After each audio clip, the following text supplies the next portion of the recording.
Nagulat ako dun ah. Pamangkin po ako ni Ate. Anyway, good afternoon po sa lahat. Ano ba yan? Biglaan pala. Kaya niyo po yan.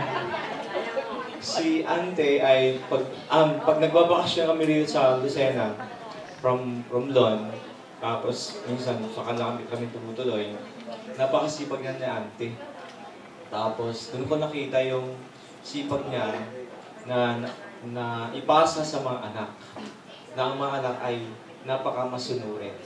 Naalala ko tuloy nun, Ante, yung yung naglalako po kayo ng ng paninda, gaya ng walis tambo at saka Tapos may time na kami rin noon, nila Hellomy at saka ni Bonnie ay naglako rin sa dyan sa Iyang.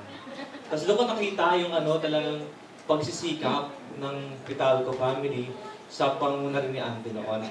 Nakita ko noon sila Uncle yung pagsisikap. Akala ko nung nasa Banton, yung hirap namin doon ay kumbaga, ayun, magtatanim ng ganon, ng mga halaman, gulay. Mas pala pag nasa ibang lugar, pag nag-migrate sa Lucena.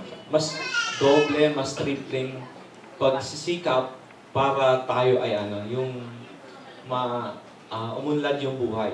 Sa totoo lang yun po ang naging motivation ng karamihan sa amin.